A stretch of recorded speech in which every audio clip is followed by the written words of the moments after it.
Ya hoy daremos fin a este curso que dimos en torno a esta filosofía católica, esta filosofía de acción, y quedaba pendiente por abordar las cuestiones en torno tanto al purgatorio como al cielo. La ocasión anterior nosotros abordamos ya la cuestión del infierno y hoy nos vamos a concentrar en la cuestión del purgatorio.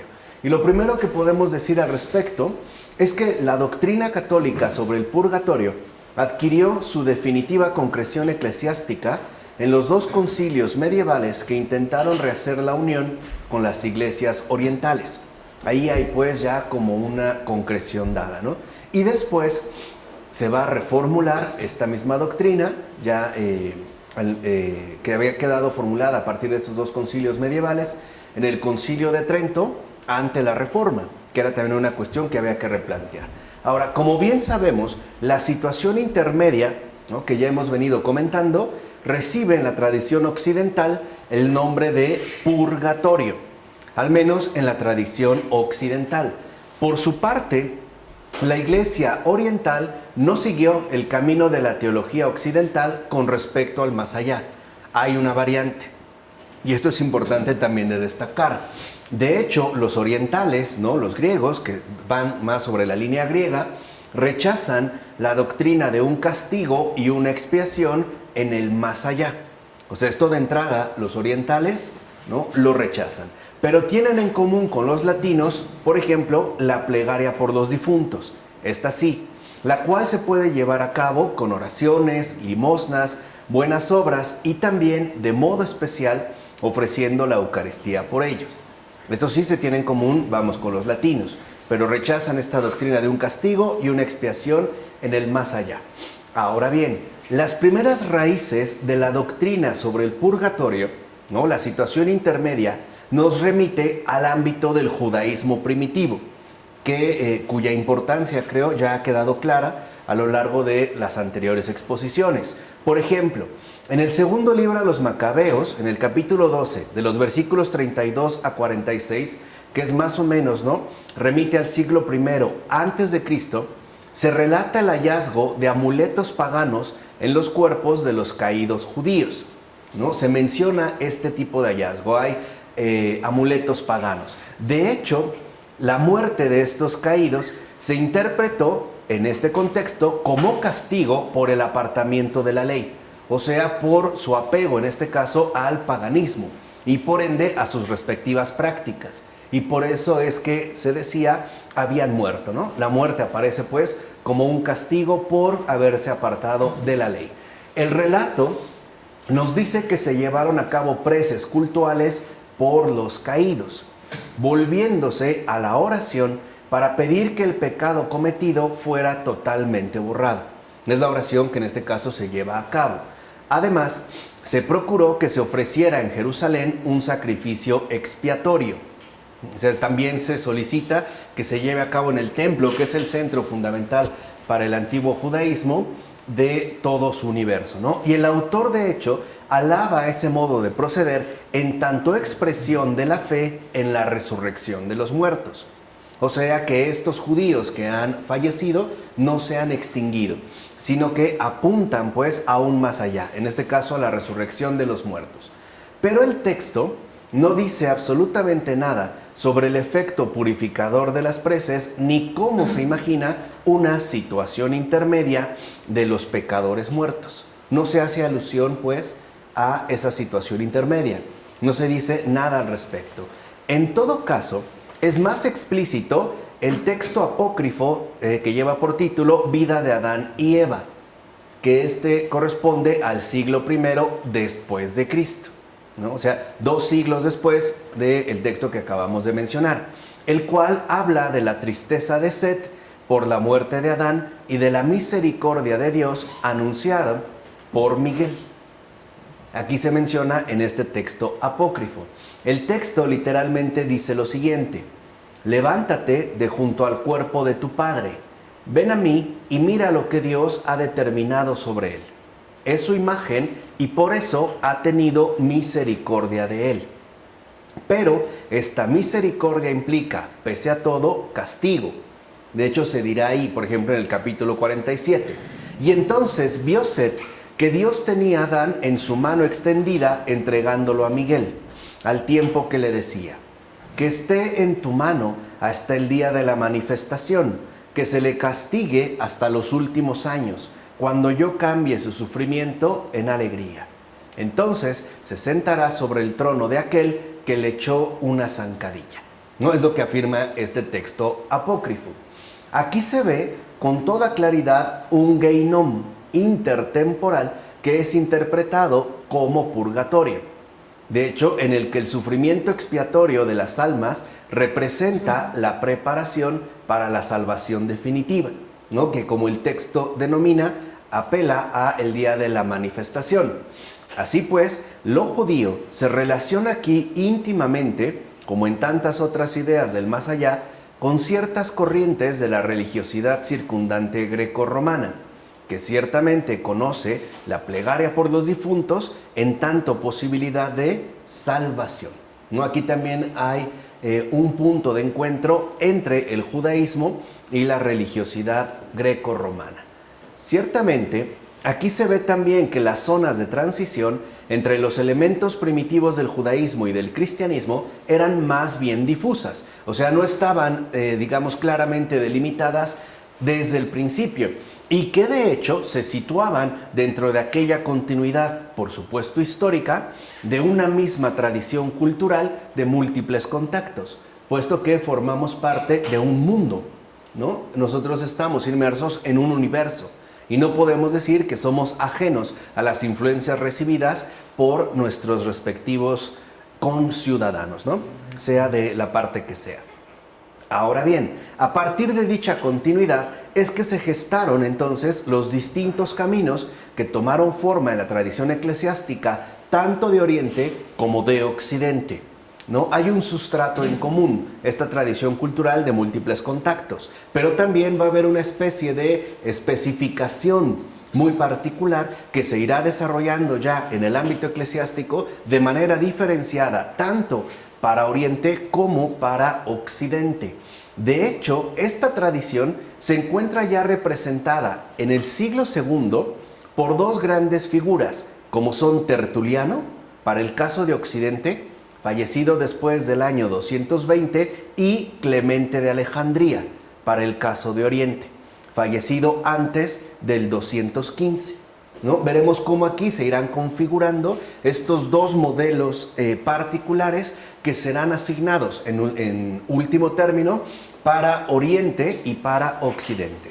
Tertuliano, ¿no? Para el caso de Occidente, por ejemplo, entró en la historia de la doctrina sobre el purgatorio a través de un texto que él escribe y que lleva por título Pasión de Santa Perpetua, que fue quizá compuesta por él, o bien por gente muy cercana a Tertuliano.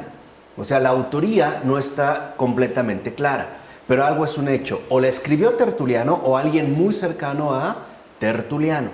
¿Qué es lo que aparece en este texto? Perpetua, según cuenta Tertuliano, ve en sueños a su hermano pequeño Dinócrates, que había muerto prematuramente de cáncer, ¿no? Y le ve sucio y pálido, con la herida del cáncer por la que había muerto, sediento además en medio de un calor sofocante y ante un estanque demasiado alto como para que pudiera alcanzarlo y beber de él. Entonces, de acuerdo con Tertuliano, este fue el sueño de Perpetua, ¿no? Que remite a la visión que tiene de su hermano fallecido prematuramente a causa del cáncer y además la situación general en la que su hermano Dinócrates se encuentra. Perpetua entiende lo que quiere decir el sueño y reza día y noche por su doliente hermano, hasta que muy pronto vuelve a verlo, vuelve a tener una visión de su hermano. Pero ahora su hermano ya está limpio, va bien vestido, ya lleva la herida cicatrizada y está sacando y bebiendo agua tranquilamente e incluso está jugando feliz y satisfecho, ¿no? Esta es, digamos, como el punto particular que Tertuliano expone en la Pasión de Santa Perpetua. Pues bien, aquí se vislumbran por primera vez los elementos esenciales de la doctrina sobre el purgatorio. Aquí es donde se exponen, digamos, estos elementos. que basados ante todo en la antigua tradición judeocristiana, ¿no? Es decir, en los elementos del judaísmo primitivo. Y en tales elementos es central la idea de que por la oración, ¿no? Esto es muy importante y la seguimos conservando hasta la fecha, se puede suprimir el sufrimiento de los difuntos en el más allá, ¿no? Es decir, como que adelantar pues su ingreso al descanso eterno. No podemos hacer un ejercicio de intercesión por medio de la oración, aunque por cierto, la culpa del que sufre aparece todavía fundada en clave histórico-religiosa, no ética, como lo hacemos, por ejemplo, ya dentro del mundo moderno, ¿no? Sino que se encuentra arraigada en clave histórica religiosa. Ahora bien, esto ocurre en esta obra de Tertuliano, pero en la obra ya montanista del mismo, titulada Sobre el alma, se da el paso definitivo a un purgatorio como tal. Recuerden, en la obra anterior Tertuliano solo expuso la visión de Santa Perpetua, ¿no? Aunque, por supuesto, en este caso, no se puede identificar por completo con la concepción de los concilios medievales antes mencionados. Aquí hay pues como una diferencia importante. En esta obra, Sobre el alma, ya montanista, Tertuliano se apoya en aquella parábola en la que Jesús dice al hombre que se ponga de acuerdo con su querellante cuando todavía van de camino al juez, porque de lo contrario le echarán a la cárcel, ¿no? Se está refiriendo a este pasaje de Mateo, capítulo 5, versículo 26. Te lo aseguro, no saldrás de allí hasta que pagues el último céntimo, ¿no? Este es, digamos, el dicho de Jesús que retoma Tertuliano. Y para Tertuliano, que ya se había hecho rigorista, es decir, montanista, este texto, según él, dice que el tiempo que va de la muerte a la resurrección, es decir, la situación intermedia, es época de cárcel. Es decir, un tiempo durante el cual el alma tiene oportunidad de pagar el último céntimo, de tal forma que así lograría quedar liberada para la resurrección. Entonces, en Tertuliano, esta época de cárcel, ¿no?, hasta que se pague el último céntimo, se convierte en un purgatorio necesario para todos. Y el primero que lo expone es Tertuliano, pero ojo, ya como montanista, es decir, ya en esa postura rigorista, es ya en lo que va a afirmar, ¿no? Todos tendríamos pues que pagar hasta el último céntimo para poder quedar disponibles pues para la resurrección.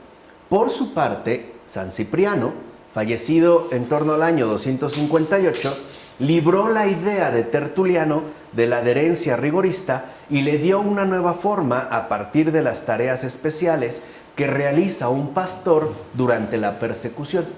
Y aquí hay, me parece, una enmienda muy importante que nos ha brindado el Espíritu a través de Cipriano. Por ejemplo, de hecho, en San Cipriano se eliminan los elementos paganos y se elabora una figura propiamente cristiana de aquella convicción fundamental que había sido extraída de las raíces judías de la Iglesia. O sea, aquí ya vemos un proceso en Cipriano de cristianización y que muchas veces, como mencionamos, estaban revestidas, ¿no? Estaban también entretejidas de concepciones grecorromanas, vamos a decirlo así, paganas. Y fue así como San Cipriano dio forma al posterior camino que adoptara la Iglesia en Occidente. Fíjense, Cipriano lo que dice es lo siguiente. Él afirmó que los muertos en la fe, especialmente los mártires, acuérdense que son la figura central para la experiencia cristiana de los primeros tiempos y por ende de los santos. Hay un libro recién editado en español de Peter Brown, este gran historiador, que habla precisamente del culto a los santos, para ver cómo eran el centro de reunión de todas personas y lo que había permitido la integración de una nueva humanidad a partir de un centro, ¿no?, digámoslo así, de atracción, ¿no? En el caso de los mártires, pues, alcanzaban una salvación definitiva inmediatamente después de la muerte, sin que por ello llegara a desconocer o a negar la existencia del infierno definitivo. Entonces, lo que afirmaba Cipriano en este caso es que los mártires ingresaban de inmediato, ¿no?, en el cielo. Es decir, en este caso alcanzaban la salvación. Pero esto no significaba que no existiera también un infierno definitivo. Simplemente se especificaba de manera muy precisa la situación en particular de los mártires. Entonces, de fondo hay que entender que el principal problema pastoral de San Cipriano, que por cierto han editado sus obras completas en la editorial Bach, en 2 volúmenes me parece, o 1, apuntaba a todos aquellos hombres de buena voluntad, pero débiles. Cosa que, por ejemplo, Tertuliano excluía de entrada, precisamente a su perfil rigorista, es decir, en tanto adepto a la doctrina de Montano, ¿no? Y que tenían que ser algo así como hombres de fe heroicos, que no podían tener ni siquiera el más mínimo titubeo. Cipriano no. O sea, Cipriano, en tanto pastor, es decir, en tanto obispo, más bien tiene en cuenta la realidad de la experiencia cristiana de vida, sobre todo en momentos de persecución. Por eso Cipriano, ¿no?, se va sobre todo a fijar en aquellos hombres, decimos, de buena voluntad, pero débiles. O sea, a todos los cristianos comunes y corrientes que durante la persecución no habían tenido la fuerza suficiente para culminar el martirio y que por tanto habían cedido a las exigencias del culto estatal y habían negado públicamente a Cristo. Era la situación que se había dado, pero que en todo caso querían seguir siendo cristianos. Y pasado, por así decirlo, el peligro, pedían la reconciliación con la iglesia, ¿no? Este es, digamos, el contexto en el cual se basa Cipriano. Por eso, para San Cipriano, el texto que mencionamos de Mateo 5:26 representaba más bien la base central para pensar en la posible prosecución de la penitencia eclesial en el más allá, lo que da pie para conceder a esas débiles personas la readmisión en la comunión de la iglesia. Entonces, lo que vemos aquí a grandes rasgos es que, a diferencia de Tertuliano, para San Cipriano lo que más le importa es no mermar la comunión de la iglesia. Ya no solo, por así decirlo, ad intra, es decir, en las situaciones de vida que atravesamos, sino también ad extra, es decir, con respecto al más allá. Porque para San Cipriano, que tiene, ¿no?, un gran corazón de pastor, lo que le interesa es que ninguno se pierda y por ende no trazar líneas férreas, ¿no?, de aceptados y de rechazados, como, digamos, asumía en este caso Tertuliano. Entonces, lo que vemos es que Cipriano, ¿no?, y sería como un gran ejemplo en particular para los obispos de estos tiempos, se muestra como un verdadero pastor preocupado por el todo de su rebaño encomendado. Y esto es bien importante incluso en este mundo contemporáneo, porque a veces pareciera que hay como un énfasis particular, por ejemplo, por todos aquellos que ya viven más o menos una cierta fe establecida, ¿no? Ya llevan una cierta vida de fe avanzada. Pero ¿qué hay, por ejemplo, con esos débiles seres humanos que atraviesan también dudas, incertidumbres e incluso también renuncias de su fe? ¿Qué hay con ellos? No se pueden dar por perdidos tan fácilmente, ¿no? Y por eso es que Cipriano se opone de manera tajante a esas voces rigoristas que establecían un criterio tajante entre, dijimos, ¿no?, los que, por así decirlo, superaban la prueba y los fracasados, ¿no?, los fallidos. Por supuesto, tal y como son estas personas débiles, humanas, reales, no pueden entrar en la plena comunión con Cristo. Eso es cierto, ¿no?, ya que su anterior negación no revela, en pocas palabras, un rechazo tajante de Cristo, sino su real falta de decisión, que sería, en todo caso, una situación muy distinta. Dice Cipriano, ok, pero sí que son capaces de purificarse. O sea, les abre la puerta de la salvación. No quedan excluidos, ¿no?, de acuerdo con San Cipriano. O sea, es verdad que han cometido una falta, pero no por ello están perdidos, sino que se pueden purificar, ¿vale? O sea, no habría por qué darlos por perdidos. Y lo que dice San Cipriano es que la penitencia eclesiástica es justo el camino para ingresar a dicha comunión. Y dicho camino de purificación no solo se da aquí, en la tierra, que implicaría la penitencia eclesiástica, sino que también continúa en el más allá, es decir, después de la muerte. Aquí ya está, digamos, como el punto central de la cuestión. Cipriano dice, hemos cometido faltas, en tanto débiles que somos, pero podemos purificar estas faltas. Y para hacerlo tenemos, digamos, como dos modos. Uno es hacerlo aquí en la tierra, mediante una penitencia eclesial, la cual, por ejemplo, en estos tiempos podía durar toda la vida, ¿no? Ahora, no es que se diera como un exceso precisamente de rigor, sino que lo que se buscaba ante todo era la verdadera sinceridad de esta persona. Por eso, para muchos su penitencia terminaba justo en los momentos antes de morir, es decir, cuando estaba en agonía, porque se había mantenido fiel al propósito, aunque quizá no había alcanzado por completo su cumplimiento. ¿Sí se entiende? Entonces, al momento se le absolvía, ¿no? Y, digamos, se le levantaba la penitencia e incluso se le ofrecía la Eucaristía. Durante mucho tiempo la gente comulgaba una vez en su vida. Una. Y esto fue durante muchos siglos. Porque recibir al Señor era algo excesivamente importante, además de definitivo. Por eso se dejaba al final. Por eso también el bautismo era generalmente, ¿no?, administrado en una edad ya adulta. Es decir, una vez que las personas habían alcanzado un estado fiable de madurez. Entonces San Cipriano dice, podemos purificarnos aquí en la tierra, pero si esta purificación no se alcanzó o no se dio aquí en la tierra, por ejemplo, pasó el momento de persecución, pero alguien murió de enfermedad, entonces aún así podrá purificarse después de la muerte.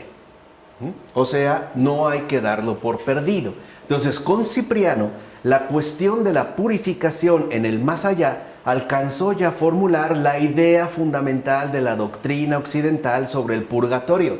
¿Qué es realmente el purgatorio? Pues es misericordia. Eso es lo que formuló San Cipriano. No es el pago debido a una culpa cometida. O sea, no estamos hablando en términos jurídicos. Eso creo que también es algo importante que a veces en Occidente, ¿no?, se suele como confundir. No es tanto que se esté pagando una deuda contraída en términos jurídicos. Es que más bien uno se está empeñando, ¿no?, en no abandonar la misericordia ofrecida. Y el primero que establece, digamos, esta línea que va a ser determinante, al menos para la Iglesia Latina, es San Cipriano. Entonces, lo que vemos es que en realidad el purgatorio no es un castigo por las faltas cometidas. Es una oportunidad de misericordia para no perdernos de la comunión con Dios. ¿Se entiende? O sea, si no lo logramos aquí, bueno, pues también tendremos, por así decirlo, esa extensión después de la muerte, ¿vale? Esta es la línea, digamos, central que se va a establecer dentro de la Iglesia Latina. Es decir, dentro, o mejor dicho, ¿no?, para la Iglesia de Occidente. Pero en el caso de Oriente, la cosa es distinta. No se siguió, de hecho, la misma línea. Y esto tiene una razón, digamos, históricamente muy precisa. Recuerden que Oriente, cuya base de referencia era Alejandría, pues era la ciudad heredera de todo el pensamiento griego en particular. Era pues como la heredera de la herencia griega, no era más bien heredera de los tesoros de Grecia, especialmente de sus elaboraciones intelectuales. Entonces ellos se van a mover por otra línea bajo esta particularidad, digamos, muy en específico, ¿vale? Entonces lo que vemos es que, por el contrario, en Clemente de Alejandría, la cuestión, entiendas, el purgatorio, es totalmente diferente, ya que él desarrolló su idea en franca disputa con la gnosis valentiniana y en consecuencia también en diálogo directo con la tradición filosófica del mundo griego, en especial con el platonismo y el estoicismo. Entonces, la idea que desarrolla Clemente de Alejandría se da a partir de esta disputa, es decir, con las fuentes griegas, ¿vale? Es donde, digamos, se va a centrar. Entonces, Clemente, por ejemplo, explica la cuestión que nos ocupa y hasta el significado de la existencia cristiana en su conjunto, echando mano de la gran idea griega de la educación, que en griego es paideia, que era una idea muy importante para los griegos, ¿no? Es decir, todo este proceso amplio educativo que no se reduce a lo escolar, sino que tiene que ver con la configuración integral de la polis, o sea, de la sociedad en su conjunto. Por ejemplo, el pedagogo, acuérdense que Clemente de Alejandría escribe un libro con ese título, El Pedagogo, y hay edición en español, muy interesante, muy bonito, por cierto, ¿no? El pedagogo antiguo no es el que llega a enseñar, es el que enseña, ¿no?, a través de la cercanía del alumno. O sea, el pedagogo no da una materia, no imparte o no da información, sino que comparte formación. Por ejemplo, cuando uno acudía a un pedagogo, uno lo que hacía era enviar a sus hijos a vivir con él. De tal manera que no solo se remitía, por ejemplo, a un tema en especial, sino a una formación mucho más amplia.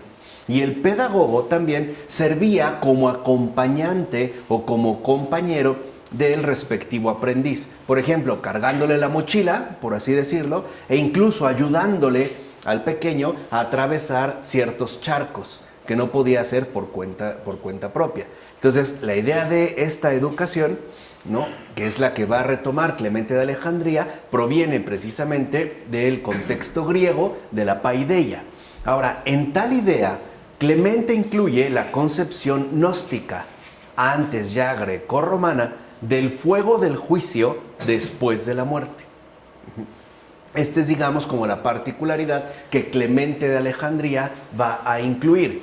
Los valentinianos, por ejemplo, pensaban que el gnóstico era inalcanzable por el fuego, entiéndase, el fuego purificador, que el gnóstico, no puede afectarle porque él lleva en sí los dos medios de extinción que son el agua del bautismo y el espíritu, viento, que de hecho lo protegen infaliblemente. Entonces los valentinianos lo que decían es que no necesitaban purificación. Eso es lo que estaban sosteniendo. ¿Se entiende, no? ¿Por qué? Porque según ellos ya tenían, ¿no?, estos dos medios para apagar el fuego, que era el agua administrada a través del bautismo y el espíritu recibido, que es viento. Por ejemplo, el espíritu en hebreo es ruaj, y ruaj es ese sonido, por decirlo, que se escucha un viento fuerte entre árboles, ese es el espíritu. Y la palabra que utilizan es ruaj. En griego, espíritu es pneuma. Y el pneuma aparece también como ese viento, o mejor dicho, esa exhalación que particularmente se manifiesta al momento de morir. Cuando una persona muere, ese era el pneuma. O sea, también apelaría a la cuestión del viento. Entonces, los valentinianos decían que ellos, en tanto gnósticos, no necesitaban ningún tipo de purificación. Eran pues inmunes al fuego. Pero además afirmaban que el hombre corriente, esto es, el ílico, y le llamaban así por decirle material, o sea, el que todavía, de acuerdo con la tendencia neoplatónica, estaba sumido en las realidades inferiores, sí que lo alcanza el fuego. A esto sí, o sea, no habían alcanzado, ¿no?, la elevación que según ellos adquiría el gnóstico. Y estos, al estar todavía, ¿no?, asidos al ámbito material, en tanto ílicos, a estos sí los alcanzaba el fuego, que reconocían posee una función tanto salvadora como destructora. ¿Vamos bien?, ¿no?, dentro de esta línea. Ahora, para referirse a este doble aspecto, Clemente de Alejandría habla de una fuerza purificadora y otra educativa del fuego. También va a hablar de dos dimensiones, pero en este caso él dice que tiene una dimensión purificadora y la otra más bien educativa. y con ello transforma la idea más bien naturalista de la gnosis en algo humano y espiritual. Lo que afirma Clemente de Alejandría es lo siguiente: el proceso de la purificación neumática, o sea, espiritual del hombre, ¿no?, su decantación en orden a lo divino, comienza con el bautismo y llega hasta la eternidad. Se daría pues un planteamiento mayor. Con esto, Clemente logra resumir todo el drama de la existencia cristiana: vida y muerte, inmortalidad, resurrección, último día, en una síntesis expositiva que de hecho posee un gran poder de convicción. Clemente afirma que en el ascenso que aquí se da, el alma se transforma en un soma, cuerpo, de una perfección neumática cada vez mayor. O sea que nos vamos espiritualizando. Conforme nosotros vamos avanzando, ascendiendo en nuestra respectiva vida en la tierra. ¿Se entiende? Hay aquí pues un recorrido.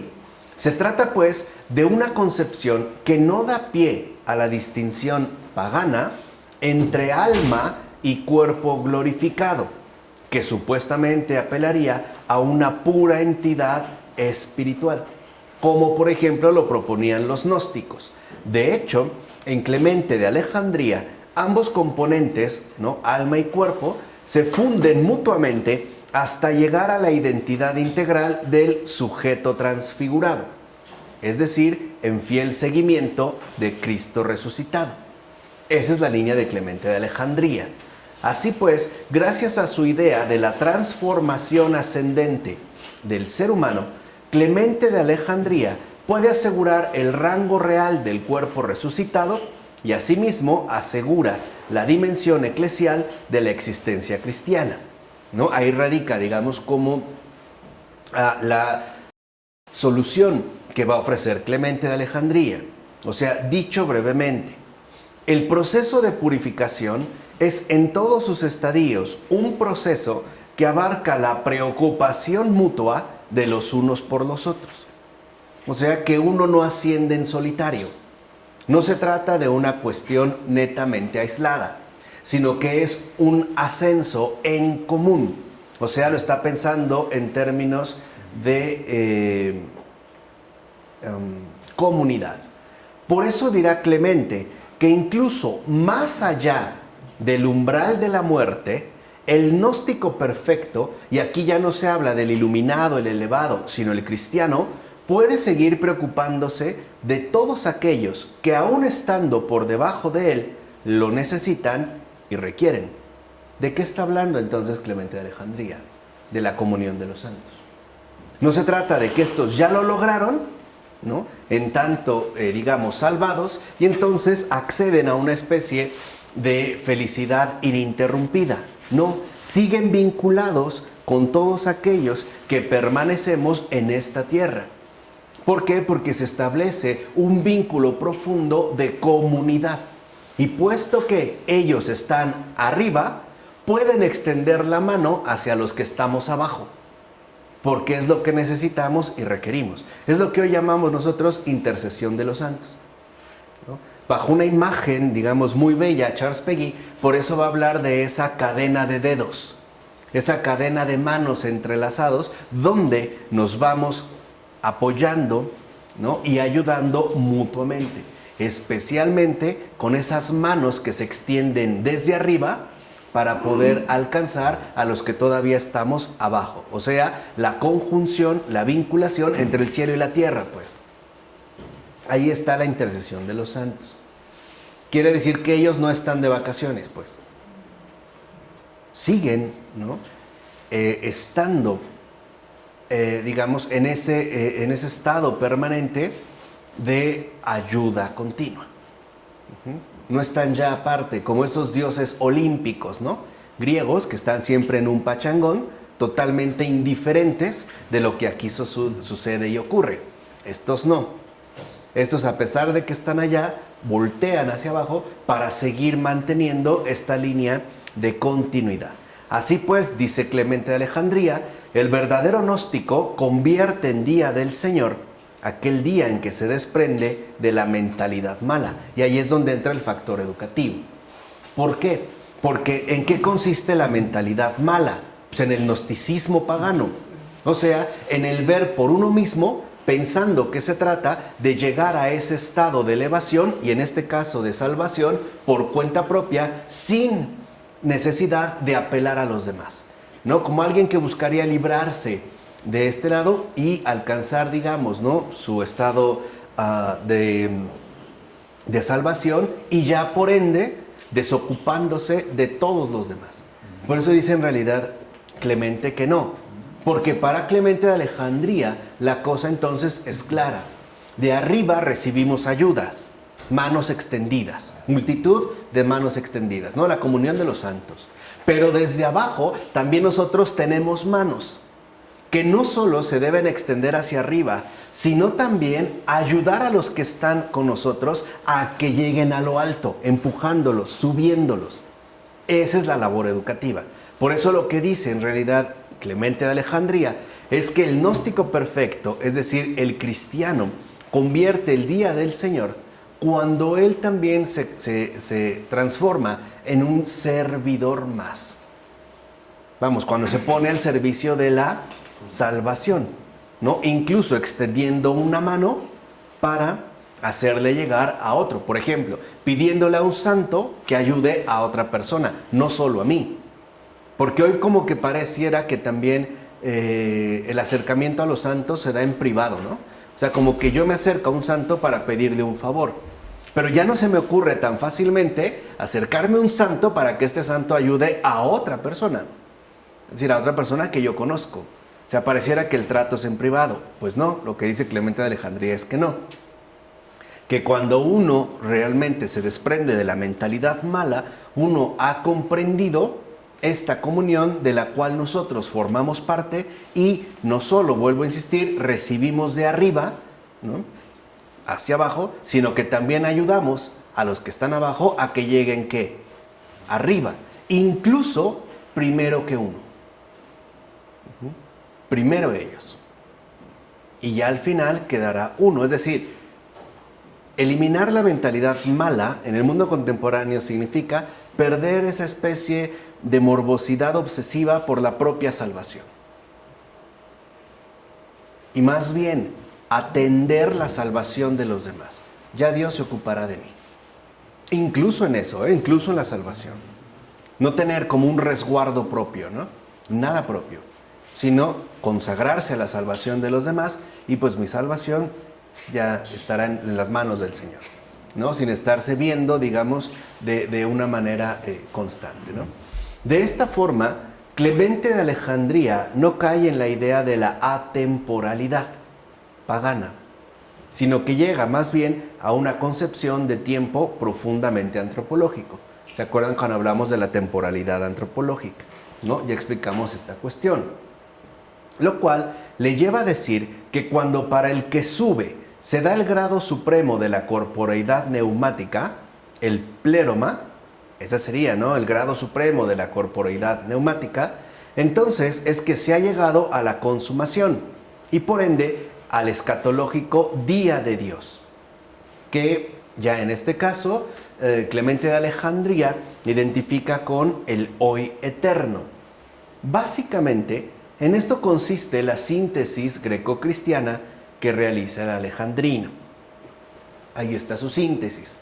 Una síntesis donde el modo de actuar corresponde con un proceso que puede extenderse más allá del umbral de la muerte y que en muchos casos requiere de la intervención de la disciplina eclesial. Así pues, la radicación eclesial del ser humano ni se interrumpe ni se suprime con la muerte, sino que más bien los seres humanos se pueden sobrellevar unos a otros, sufriendo y recibiendo unos de otros por encima del límite entre el aquí y el allá. O sea, ya no estaríamos nosotros constreñidos a una limitación insuperable. Ciertamente, se ve que con más claridad de lo que ocurre en la tradición occidental, esta idea se basa ante todo en el marco paulino-joánico.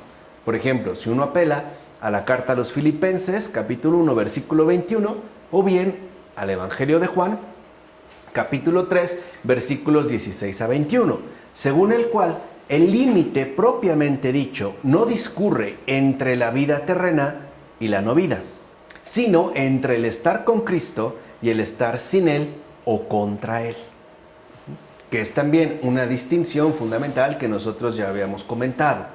Ahora bien, la concepción que hiciera Clemente, esta síntesis, fue desarrollada con las correspondientes modificaciones por Orígenes, que es el que va a seguir la línea oriental. Y por última vez se expuso tal explicación, ¿no?, la que aportó Clemente de Alejandría, sin prácticamente cambio alguno, en Gregorio Nacianceno, fallecido hacia el año 390. No obstante, y esto es fundamental, el paso decisivo en toda esta cuestión lo va a dar Juan Crisóstomo, o Juan Boca de Oro, ¿no?, fallecido en el año 407.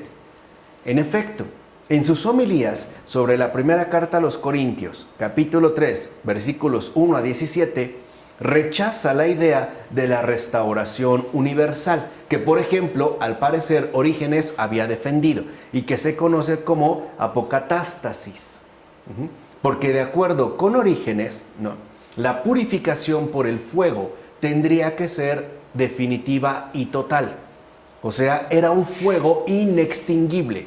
O sea, en síntesis, que cuando llegara el momento definitivo, es decir, el día del Señor, el momento terrible, este fuego iba a arrasar con todo aquello que se opusiera a él. Y por tanto, también los demonios estarían salvados.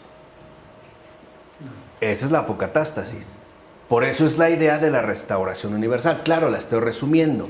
Es mucho más compleja, ¿vale? Pero la idea es que al final todos se salvan, incluidos los demonios. Nadie queda fuera, ¿no? Y a la cual se había asociado la de purificación por el fuego, que ahorita comenté. Bueno, Juan Crisóstomo rechaza esta idea. O sea, rechaza la apocatástasis. Y con ello, San Juan Crisóstomo se convirtió en el fundador de la doctrina que sigue manteniéndose todavía hoy en las iglesias orientales. Entonces vean, para Occidente, para la iglesia latina, la referencia central es ¿quién? Tertuliano. No, San Cipriano. Sí, justo, no Tertuliano, San Cipriano. Mientras que para la iglesia oriental, su referencia es San Juan Crisóstomo. Y la idea que se sigue manteniendo en las iglesias orientales a partir de Juan Crisóstomo es la siguiente: entre muerte y resurrección, todos se encuentran en una situación intermedia, en el Hades, de hecho, el cual, de acuerdo con los distintos grados de la justificación y santificación terrenas, incluye, dice Juan Crisóstomo, diferentes grados de felicidad y desventura. Entonces, todos, pues, de acuerdo con San Juan Crisóstomo, todos se encuentran en una situación intermedia. Los santos, ciertamente, dice Juan Crisóstomo, interceden por sus hermanos que siguen viviendo en la tierra, y por eso son invocados para que ejerzan tal intercesión, ¿no? Lo vemos a partir de la devoción oriental por los iconos. Por su parte, dice Juan Crisóstomo, los aún vivos pueden conseguir descanso y refrigerio para las almas retenidas en el Hades. O sea, no solo recibimos ayuda de los santos, también nosotros podemos ayudar a los difuntos, los que se encuentran en el Hades, ¿no? Ofreciendo, por ejemplo, la Eucaristía o bien orando y dando limosnas. Sería pues la ayuda para las almas de los difuntos. Pero la aflicción que puede aliviarse de ese modo no se considera sufrimiento purificador o expiatorio. Se trata pues de un alivio y nada más. O sea, ¿qué quiere decir? Es como alguien que tiene una temperatura, pero no con ello se le va a quitar la temperatura. Únicamente se le pone un trapo mojado. Nada más. Pero en realidad no se le quita nada de esa aflicción. Es solamente a la manera de un alivio. ¿Se entiende? O sea, no llegaría pues a hacer una especie de sustitución, Simplemente sería un alivio para que éste siga, ¿no?, adelante con este sufrimiento purificador. ¿Vale? Pues bien, después del recorrido histórico que hemos realizado, sigue en pie nuestra cuestión. ¿Cuál es el núcleo válido de la doctrina sobre el purgatorio? O sea, ¿cuáles son sus fundamentos? Aquí ya expusimos, ¿no?, los elementos doctrinales. Ahora, al habernos ocupado de los padres, hemos visto que sobre todo la cuestión remite a la primera carta a los Corintios, versículos 10 a 15. Ahí se dice que sobre el único fundamento que existe, es decir, Jesucristo, unos edifican con oro, unos con plata, otros con piedras preciosas, mientras que algunos lo hacen con madera, heno y paja, ¿no?, que era como una, digamos, una línea fundamental a ser indagada. Y el día del Señor, entiéndase, el último día, será Él, ¿no?, o sacará a la luz lo que cada uno construyó. Y por ende, lo que a cada uno correspondería. Y esto porque éste se revela en el fuego. Y el fuego mismo pondrá a prueba la calidad de la obra de cada uno. Estamos citando el texto a los Corintios. Si subsiste la obra construida por uno, éste recibirá el salario. Si se quema la obra de alguno, éste sufrirá daño. Él desde luego se salvará, pero como quien escapa del fuego. ¿Vale? Entonces aquí pareciera que ya nos presentan algunas referencias muy particulares. Ahora, de fondo, este fuego probador está señalando al Señor mismo, el que viene, Él. O sea, lo importante no es su venida, sino es Él el que viene. Así es como se apela al caso del Señor. Es decir, cuando aquí se habla de fuego, se está hablando de el que viene, el Salvador, el Señor. Es este pues el fuego. Por tanto, no se puede considerar dicho fuego como el purgatorio, como la imagen que tenemos de las armas en una especie de llamas, ¿no? Hasta por ahí hay unas imágenes, ¿no?, donde las presentan de esta manera. No es este el fuego, sino como el reconocimiento fundamental del Señor. O sea, se trata del encuentro escatológico con el juez. No está, pues, la verdadera cristianización de la idea del primitivo judaísmo sobre el purgatorio en el reconocimiento de que la purificación no se realiza a través de una cosa, cualquiera que sea, un Hades, un fuego, etcétera, sino gracias a la fuerza transformadora del Señor, que acrisola y refunde nuestro corazón cerrado para que pueda quedar insertado perfectamente en el organismo viviente de su cuerpo. O sea, ¿no es esta realmente, ¿no?, la aportación propia del cristianismo?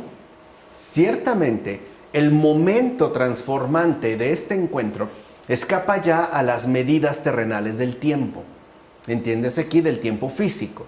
De hecho, su medida temporal radica en la profundidad de los abismos de esta existencia, que de hecho son por completo sobrepasados, es decir, transformados por el fuego vivo del Señor Jesús, el único que puede resplandecer hasta los abismos más recónditos de nuestra propia existencia humana.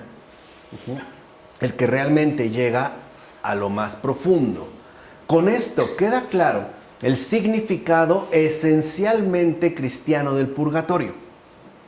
No se trata de una especie de campo de reclusión en el más allá, como ocurre en Tertuliano, donde el ser humano tiene que purgar todas las penas que se le imponen de manera más o menos positiva, o sea, es por su bien. No, se trata más bien de él, y ese es el significado esencialmente cristiano del purgatorio, de ese proceso radicalmente necesario de transformación del hombre, gracias al cual se hace capaz de Cristo, es decir, capaz de Dios, y en consecuencia capaz de la unidad con toda la communio sanctorum. Esa es la idea cristiana del purgatorio. No un lugar, sino un proceso fundamental de transformación que nos hace capaces de Cristo y que el propio Cristo nos ofrece, ¿vale? Porque lo que hemos intentado, creo que ya se dan cuenta, es no dejar a Cristo de lado. Pues también, como diría en su momento San Juan Crisóstomo, ¿no? Cuando Dios se queda fuera, todo se pone patas para arriba. Tal cual, así lo dice San Juan Crisóstomo. Lo mismo pasa aquí. O sea, uno de los problemas que tenemos en el caso de la metafísica, ¿no? En el caso de la escatología, es que tendemos a dejar a Cristo de lado. Y entonces no abordamos las cosas según la luz, sino que nos acercamos en penumbra. Y aquí no. O sea, el purgatorio no es como un lugar, ¿no?, de purificación que funciona por sí mismo. No, es un proceso fundamental que nos hace capaces de Cristo, o sea, ser capaces de Dios. Y por lo tanto, y esto es lo más fundamental, a su vez nos permiten quedar incorporados a esa unidad sustancial que de una manera muy clara llamamos communio sanctorum, o sea, la comunión de los santos. Esto es lo más importante. Y este proceso radicalmente de transformación no es tanto por, digamos, las culpas cometidas, ¿no?, o las faltas que tenemos. Claro que esto está presente, sino por el inmenso, infinito amor de Dios que nos atrae hacia sí, y que es la fuerza de este amor la que va quitando todo aquello que nos impide o imposibilita estar en completa unión con Él. ¿Sí se entiende? Es Él el que nos llama. Ahí es donde aparece este proceso. Ahora, este proceso no puede ser determinado en tiempos cronológicamente precisos, o sea, según nuestro tiempo físico. ¿Cuánto tiempo lleva eso? No lo podemos determinar, porque en realidad ya no está sometido a nuestros propios condicionamientos temporales. Por decirlo así, ya no es un proceso temporal, sino eternal. Porque ahí está el Eterno obrando por cuenta propia. ¿Vamos? Ya estamos, ¿no?, en la metafísica. Así pues, ojo, el purgatorio no consiste en la sustitución de la gracia por las obras ofrecidas, o sea, dejando a un lado a Dios, que al parecer no aparece con su gracia y que nosotros debemos sustituir por medio de los ofrecimientos que realizamos, limosnas, rezos, etcétera. O sea, como si Dios estuviera ausente. No está ausente, ¿no? Sino que se trata más bien de un acontecimiento de pleno triunfo redentor en tanto gracia, que de hecho es obra de Dios, de Cristo Salvador.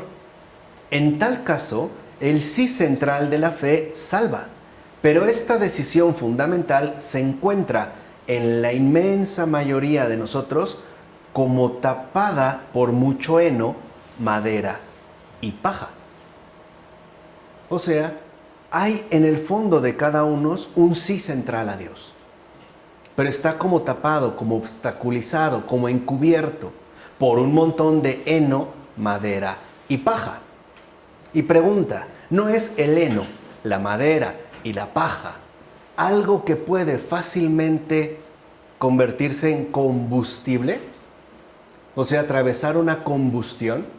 Piensen en los actuales y terribles, por cierto, incendios que están ocurriendo en Estados Unidos de Norteamérica. ¿Por qué pueden alcanzar esas magnitudes? En primer lugar, porque se dan en zonas boscosas. Y también arrasar las poblaciones cercanas, porque sabemos que en ese país las casas principalmente están construidas a partir de madera. Y la madera es de fácil combustión, cosa que no ocurre, por ejemplo, con el concreto o con los metales. En cambio, con ellos sí. De tal forma que lo que vemos, ¿no?, que aparece en los Corintios, es que todas estas montículos de arena, de paja, de madera, de heno, y que han ido como recubriendo ese sí central de nuestra fe, ese sí a Dios, pues tiene que ser literalmente consumido por aquel que tanto nos ama. A ver, la idea central es esta. Si Dios nos ha amado hasta el extremo, es porque nos va a salvar hasta el extremo.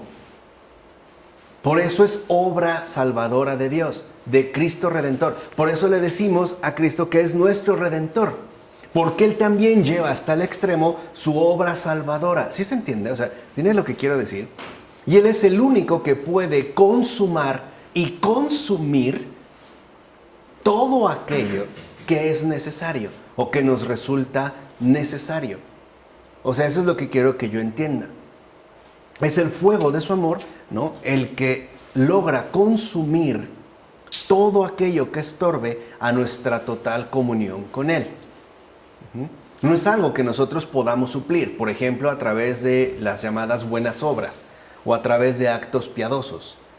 No podemos hacer nosotros la obra de Dios, eso es lo que quiero que se entienda, ¿no? Porque si no, entonces el purgatorio pareciera también que se convierte en una especie de negocio piadoso, ¿no?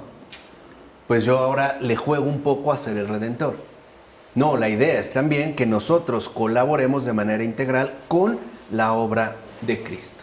Bueno, y solo a base de mucho esfuerzo de purificación, estamos hablando ya en este proceso que llamamos purgatorio, es como esa decisión, ese sí central a Dios, logra por fin mirar hacia arriba a través de las gruesas rejas del egoísmo que el ser humano no ha podido suprimir.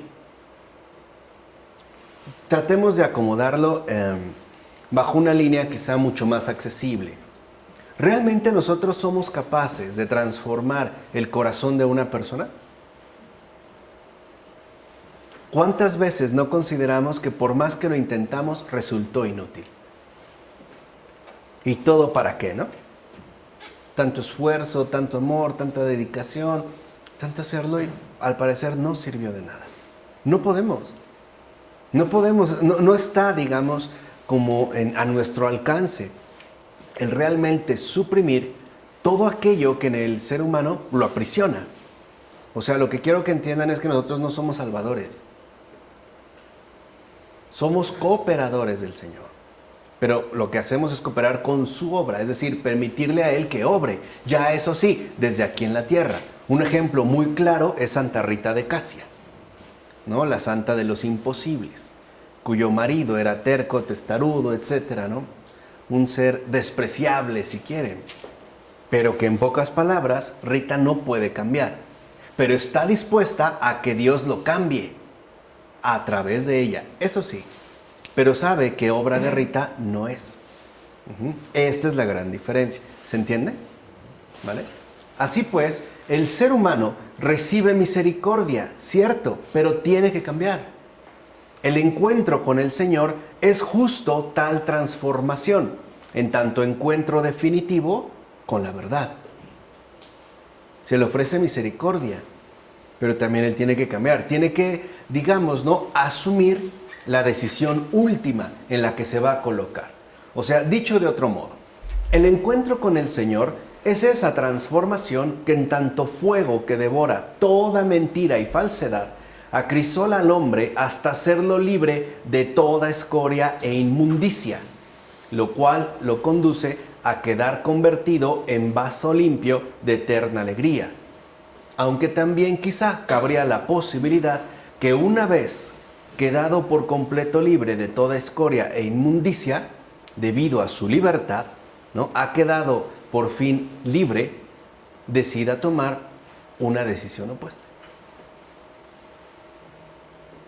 ¿Se entiende? O sea, el Señor nos libera para que en libertad demos esa respuesta. Y a la luz de la verdad sea sí o no. Ahora, este no, el decirle a Dios no, sí es una posibilidad real. Piensen en los demonios,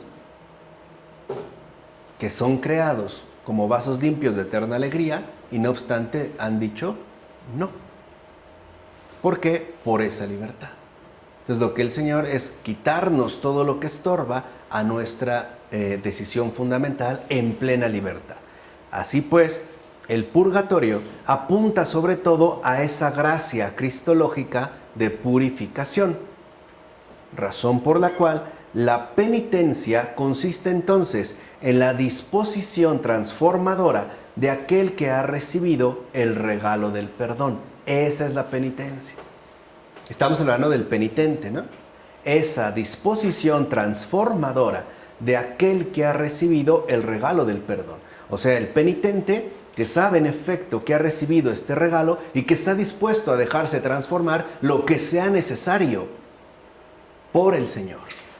Ciertamente, no podemos considerar el purgatorio como una especie de castigo exterior, sino como aquel acontecimiento sumamente personal del encuentro con Cristo Redentor, que ya sería el encuentro de ser al ser.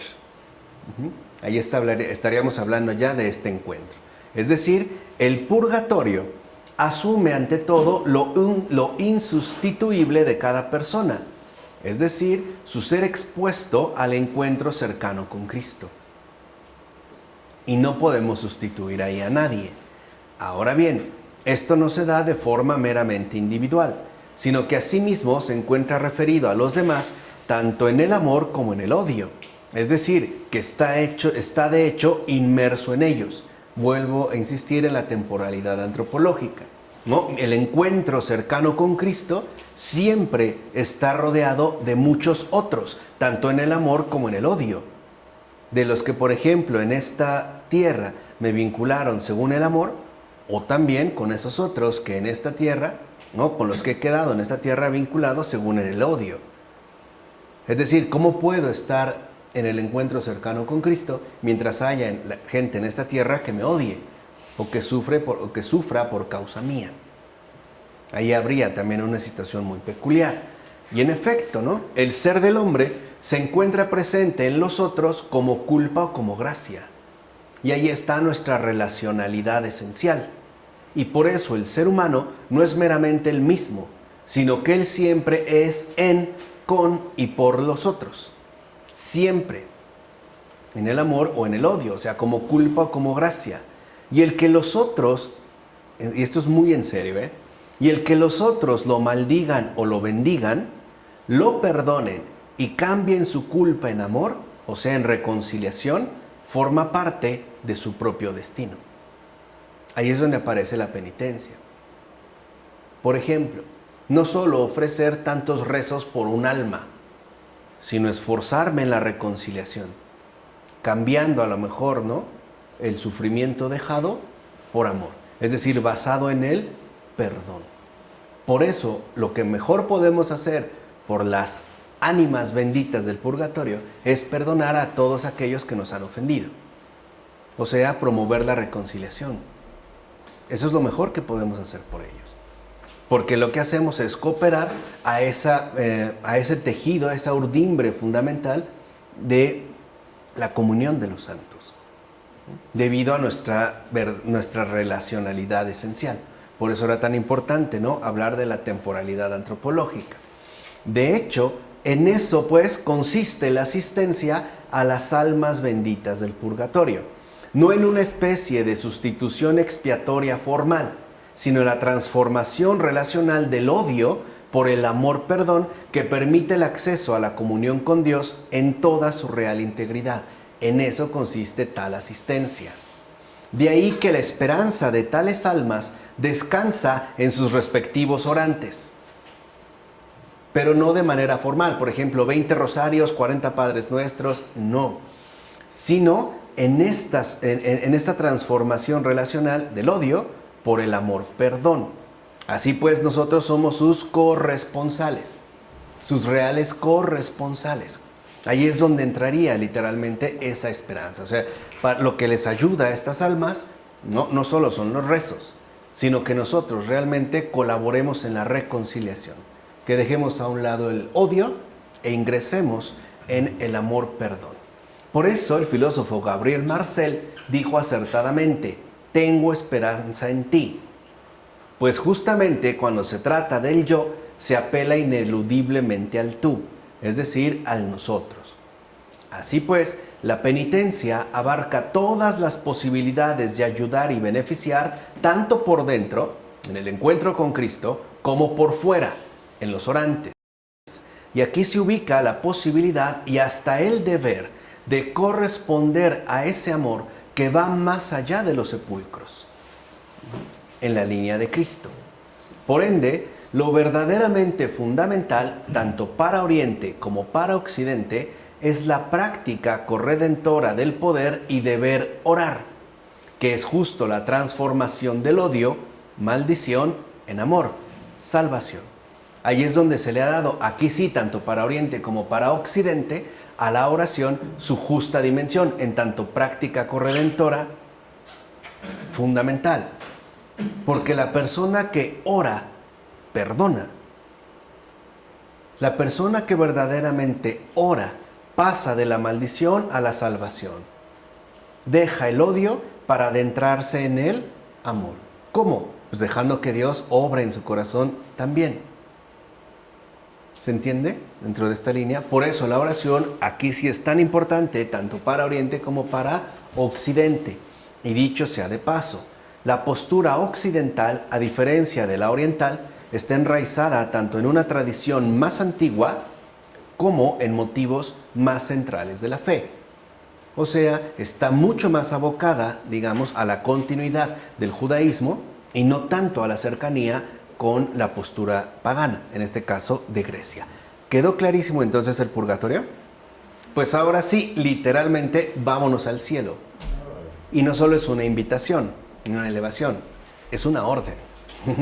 Vámonos al cielo. ¿Qué pasa con el cielo? Ya, ¿no? Para terminar con nuestro apartado. ¿Qué pasa con el cielo? Del término cielo, que refleja de modo natural la fuerza simbólica del arriba, la altura de lo alto, se sirve la tradición cristiana para expresar la plenitud definitiva de la existencia humana gracias al amor consumado hacia el que se encamina la fe. Que si se dan cuenta, el purgatorio no es más que el preámbulo, ¿no?, de este amor consumado hacia el que se encamina la fe. Y esa plenitud no es para el cristiano mera futurología, sino que es pura manifestación de lo que ocurre en el encuentro con Cristo. Por eso, hablar de cielo no significa perderse en fantasías exaltadas, sino en conocer con más profundidad la oculta presencia que nos hace vivir de, con y por la verdad de modo total. Así se alcanza el cielo, viviendo de, con y por la verdad de modo total, ya aquí en la tierra. Quien no asume este modo total con la verdad, no se encamina, por lo menos no directamente al cielo. ¿Vale? ¿Vamos? En esta, digamos, línea de continuidad.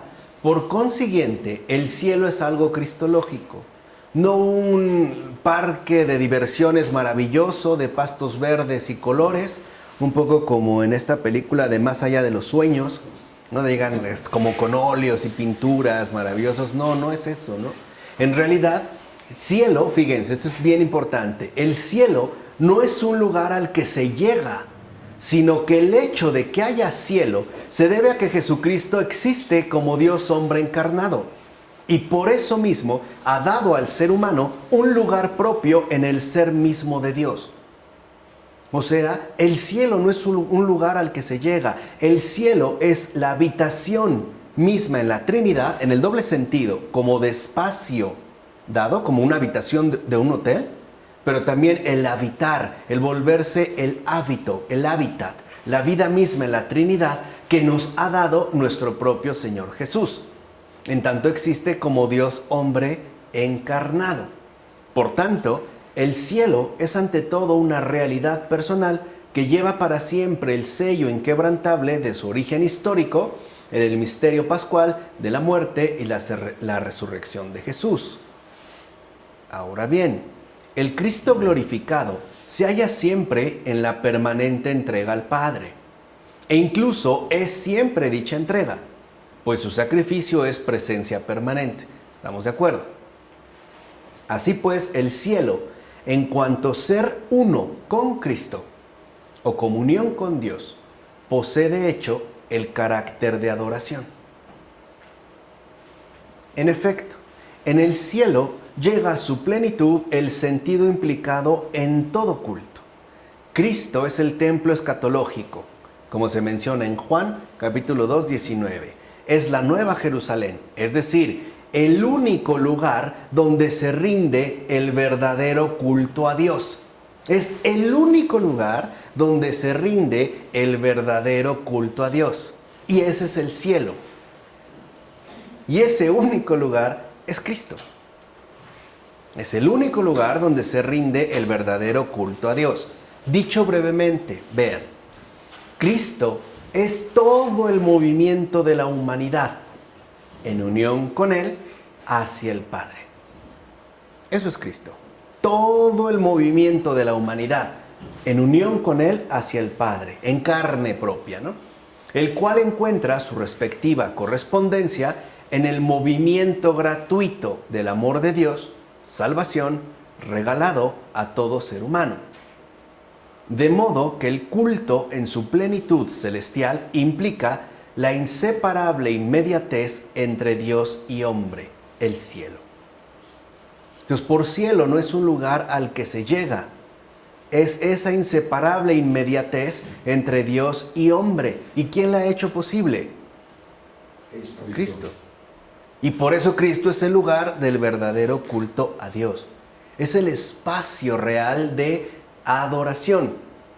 En realidad, se trata de la pura penetración de todo el ser humano en la plenitud de Dios y de su radical apertura, lo cual ciertamente, en tanto absoluta disponibilidad, carente de toda interferencia, deja que Dios sea todo en todo y hace que el hombre mismo pueda ser entonces ilimitadamente pleno, es decir, bienaventurado.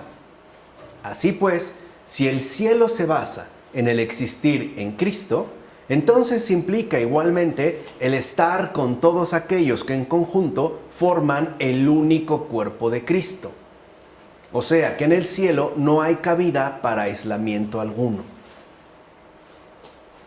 Es superar de nuevo esa mentalidad enferma.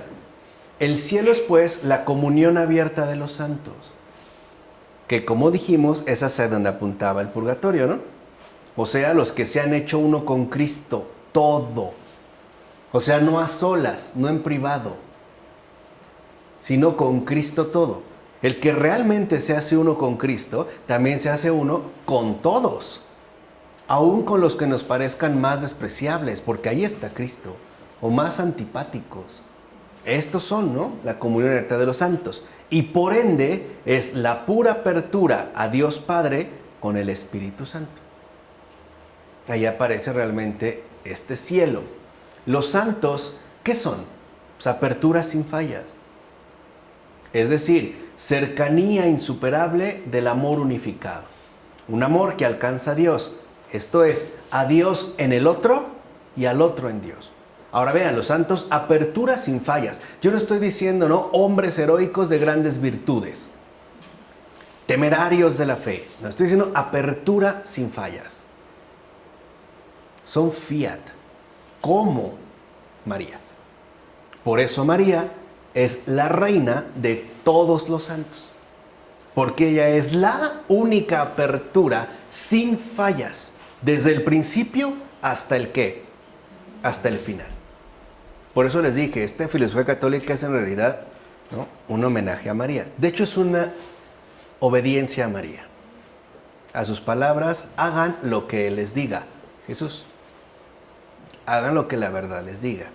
Ese es ahora nuestro llamado, volver a Jesús, ¿no? El que nos los indica es ella. Entonces, por eso María es apertura sin fallas, desde el principio hasta el ¿qué? Al final. Los santos son aperturas sin fallas al final, pero no desde el principio. Esta es la única diferencia. ¿Qué quiere decir? Todo santo lleva la huella de su madre. Si no, no es santo. Todo santo lleva la huella de su madre. Como Jesús lleva eternamente la huella de su madre. Probablemente hasta el parecido en color de piel, o una mirada, o el color de cabello, ¿no? Vamos, en cuestiones físicas. Pero lleva esta huella. Por eso María, ¿no?, es la que realmente nos enseña cómo llegar al cielo, a esa apertura sin fallas, cómo llegar a Cristo, cómo llegar a la recepción total del Padre y también cómo acceder a la colaboración total con el Espíritu Santo. ¿No es lo que ella vivió en la Anunciación? ¿No es lo que ella vive literalmente en la Anunciación?